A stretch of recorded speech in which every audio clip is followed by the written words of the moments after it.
ஏன் மாமா ஆஃபீஸ் போலையா நீங்க? போகணுமா, இனிமேல் தான் கிளம்பணும். இன்னைக்கு என் கூட வேலை பார்க்குற ஆஃபீஸ் ஸ்டாஃப் ஒரு 2-3 பேர் வரேன்னு இருக்காங்க. கூட்டு வரட்டுமா வீட்டுக்கு? சரி மாமா, கூட்டு வாங்க. எதுவும் பண்ணுமா மாமா? எப்பயும் பண்ற மாதிரி பண்ணாம இந்த தடவை அவங்களுக்கு ஏதாவது ஒரு வித்தியாசமா பண்றியா? சரி மாமா. சரி, நான் ஆஃபீஸ் போயிட்டு வரேன். நம்ம வித்தியாசமா என்ன பண்ணலாம்? நம்ம வழக்கமா சேலை கட்டாம இந்த தடவை பேண்ட் போட்டு உட்காந்துருக்கோம். மாமா பார்த்தா சந்தோஷப்படுவாங்க. டைம் ஆயிடுச்சு, என்ன ஆளை காணமே. பரமு இங்க வாமா, இவங்க தான் என்னோட ஆஃபீஸ்ல வேலை பார்க்குறவங்க. வாங்க சாரு, 2 பேரும். பரமு என்ன செய்யற? நீங்க தான் நாங்க எப்பயும் பண்ற மாதிரி பண்ணாத வித்தியாசமா பண்ணுன்னு சொன்னீங்க. முதல் நிப்பாட்றியா என்ன? ஏங்க இது நல்லா இல்லையா? நீங்க தானே வித்தியாசமா ஏதாவது பண்ணுன்னு சொன்னீங்க, அதான் இப்படி பண்ணேன். நல்லா இல்லையா? ஸ்நாக்ஸ் அந்த மாதிரி ஏதாவது வித்தியாசமா பண்ணி வையின்னு சொன்னேன். ஓ அப்படியா மாமா, நீங்க வித்தியாசமா பண்ணுன்னு சொன்னோடனே அதுக்கு தான் நான் பேண்ட் ஷர்ட்லாம் போட்டு வித்தியாசமா இருப்போமேன்னு பண்ணிட்டு இருந்தேன். சார் வாங்க, வந்து உட்காருங்க 2 பேரும்.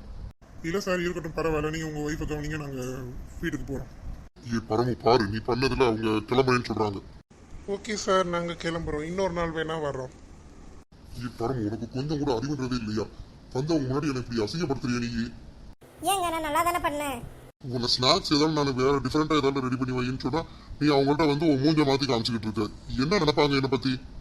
இப்போ இவ்வளோ வழக்கமாக சொல்கிறவரு அப்பயே சொல்லிட்டு போயிருக்க வேண்டியதானே ஸ்நாக்ஸ்ன்னு.